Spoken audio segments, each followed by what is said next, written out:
afternoon, everyone. Thanks for joining today. If you'd like to ask a question, please raise your hand and we'll get around as many as possible. Gary, do you want to get us started? Hello, Enzo. Hello again. Hi. Injury update, I guess, Romeo Lavia. No, Romeo is available for tomorrow. The only one is Rhys. So he's back and available? Yes. Yeah. Available, do you think, to play the whole game or start? Or? We see. We have one more session now and then we decide. But the important thing is that finally is back. And Rhys, still no real update? Yeah, exactly. So obviously good performance in the week. 11 changes to your side. Nobody really did themselves any harm in terms of making a shout, knocking on your door, saying I want to start this weekend. No, at the moment.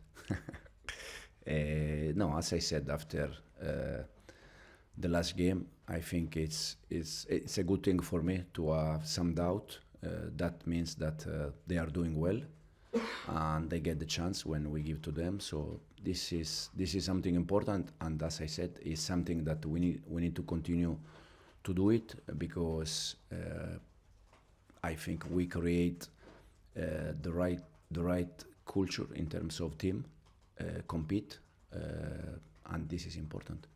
I guess one of the biggest headaches, a nice headache, is deciding between Nick and Chris up front. Yeah, it's one of them, but I think Pedro did well the other day, Misha did very well the other day, all of them, to be honest. Benoit did well, Axel again did well, Renato, I mean, Cesare for me, he played fantastic game the other day, so yeah, it's important that when there is chance, as I said, even if 5 minutes or 10 minutes or half an hour or from the start, they give everything. So it's important. Check with Brighton whether they mind you fielding 22 players. Say again, sorry. Sorry, don't worry. I said check with Brighton whether they mind if you field 22. Ah, okay. Ben Chilwell. Yeah. I mean, you said it. You didn't say anything but good about him after the game. He played half the match. You said that you try and give him some more minutes, some more matches. Does that include in the Premier League as well? Yeah, in the moment that we need, for sure. Why not? I said already many times, and I will say again that in the moment that Chil is with us, he's one of the Chelsea player, and is one of our player. And if we need, we give him chance and minutes. When you were advising him in the transfer window to leave, do you now think that was a mistake? Were you making a mistake? Could he be important to you? We all make mistake. Probably yes, probably no. I don't know. Simply, I said many times, I'm here to take decision, and sometimes they are good decisions, sometimes are not good. But the only thing I can say that there is not any bad intention from me. It's just to see things and to try to think about the good thing and the best thing for the club. If you win tomorrow, that'll be 4 wins on the bounce in all competitions, most of them in the Premier League, all wins in September apart from the draw. That's Manager of the Month territory. The focus is just about the game. I think it's the most important thing. As you said, if we are able to win, it's also important to continue with that momentum. And this is the only thing that I really care. The rest, I will be happy, as I said, to share finally 3 points with the fans at home. But yeah, this is the most important thing. For you personally, you spoke about where the team are based on what you were hoping for at the last news conference. But for you personally, are you surprised? Has it been easier than you thought it was going to be? Oh, easy.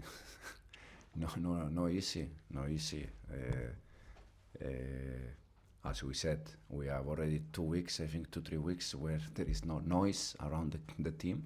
This is important, but no, I think not easy. No, it's just it's what I expected in terms of hard work, but in the same times nice, exciting, so happy. We'll go to John. How important have the last few weeks been? Obviously, the win at Bournemouth, the win at West Ham for creating that belief, I suppose, inside the club, outside the club, that you're actually now heading in the right direction? It's always important to win games because give us energy, confidence, trust. But sometimes even when you don't win, you play some good games. So you have to be focused on that. That it's important. And sometimes happen in the other side that sometimes you win games, but probably you don't deserve, and you think that everything is fine. That is not fine. But the main thing, as I said in this moment, for sure, the results are important, but is to see how we progress, how we are able to change players, but the identity and the idea is still there. This has to be, in this moment, the main target. And then for sure that we're going to win games. Have you seen within the squad the players kind of growing over the last 2 or 3 weeks, learning what you're trying to teach them, and how long is it going to take, do you think, for all of it to come together to play like how you actually want them to play? No, since day one, they have been open mind and they are trying to understand what we want from them. So since this happened since day one, and then I think there is not I can say there is no limit in terms of okay, we need 3 months to learn everything. No. We are going to continue to learn every day. For sure that learning things we can improve. This is for sure. But there is not a moment that we say okay, we need 6 months to learn, and then no. It's work in progress every day. We can add things, we can improve, and this is the only thing that we need to be focused. And it's one of your biggest challenges, keeping the players happy. If you look at Christopher Nkunku, who's he scored a hat-trick on Tuesday night, he's got 6 goals this season, but probably won't start tomorrow. So, I mean, how do you go about dealing with him? Be honest. Be honest with him and with all of them. I said many times. Probably I told them since day one, we cannot play with 7-8 attacking players. Otherwise, there is no defensive balance. So now, in this moment, as you said, Nico play Premier League, scored 2 goals. Christo played the other day, scored 3. This is good because no one of them can drop. That means that the other one, he can have more chances. Thinking and knowing that it's impossible for them to be at the same level for all season because it's not possible. But it's important that they compete each other and they are ready when we give them minutes. We'll go to Vaishali. Hi Enzo, you just mentioned the defensive sort of balance and stability in the team. Your team have kept 3 clean sheets now in all comps, 2 in the Premier League. I think the last time Chelsea kept 3 straight clean sheets in the Premier League was back in 2023. So how important is that for you to see that confidence in your back line? Absolutely, it's important. It's important because we don't concede. That means when you don't concede, you have more chance to win in case you are able to score. But it's also important the feeling that we have. I said we concede against City 2 goals, but we didn't concede many chances. And City, it's a team that every game they have big amount of chances, a big amount of goal. The other game probably,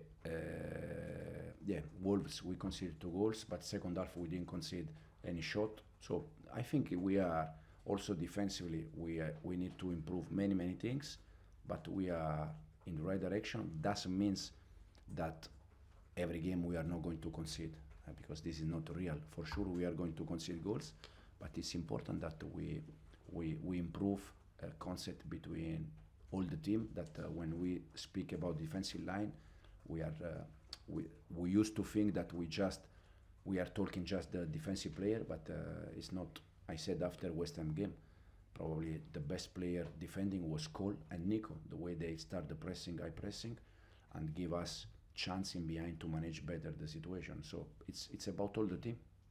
Mark Pickera, he started in all of the Premier League games so far this season. I just wanted to ask you your thoughts on how important he is to your team and the way that your team defends. Mark is very important. Mark, he has something that sometimes you struggle to find in player. Mark is good, and he is making good also the players around him, because it's a guy that is always talking, is always demanding, and when you are able in a team to have 5, 6, 7 players like Mark, that they are always talking and improving the rest, the other players. It's something important. So I'm very happy with Mark. And finally for me, I mean, obviously you're taking on Brighton tomorrow. They've got a manager in Fabian Herzler, just 31 years of age, and the team are unbeaten so far this season in the Premier League. So what have you made of the work he's done at the club? Fantastic. He's doing a fantastic job. I watched also some games from last year when he was in the other team in Germany, and you can see clearly the idea. I also think that when you join a club where the previous manager was playing more or less the same idea, that helps a lot. So my big friend De Zerbi was there, so probably they are continuing also with the same style, and it's something that help a lot. Okay, final questions. We'll go Ruben and then Rahman. Hi Enzo. Hi. Chelsea play on quite a tight pitch, quite small compared to some of the other teams in the league. With the style of play you're trying to bring to the club, would you ideally want to play on a bigger, more expansive pitch? I think at the end, more or less, the pitch, they are all the same. Sometimes probably the pitch looks big when we are in the right position and when we don't move a lot. Sometimes we want to move a lot and we make the pitch small. So I think it depends more on how we behave than the pitch. Tosin looked really good when he came off the bench at Bournemouth and last week at West Ham. How impressed have you been with him since he's come to the club? Yeah, very impressed. I know Tosin since City. I know from them. Very impressed with him, especially the way he's behave inside the pitch, outside the pitch. It's always there. He's one of the leaders, the change room. So we are very delighted and very happy with him. Thank you. And we'll finish with Rahman. Hi Enzo, I don't know if you've seen the stats, but Moises Caicedo has made more tackles than any other midfielder in the Premier League. Before you came, people were like, oh, he's not a 100 million player. There were doubts if he was that good. So you training him, how good is he and how much more can he get? No, he is top player. He's very good. But as all the top player, he can improve things, and for sure he can improve. The way he's playing in this moment is fantastic. Then about the price is not my problem. It's the market that sometimes decide the price. But most of the time, because clubs pay a lot of money for players, we expected that kind of player will be always the best or these kind of things. But it's not like this. Moi, he has to enjoy, he has to play, he has to work hard, but the most important thing, he has to always to be happy and enjoy football and don't think about price and these kind of things, because it's not his problem. If a club pay for a player, it's because the club decide to pay that amount of money. It's not because the player ask, if you want me, you have to pay this money. It's an agreement between clubs, so for all the clubs it's the same, but the player in this case, just enjoy, just play football. That is what Moi does very good, and this is the most important thing. Okay, cameras off please.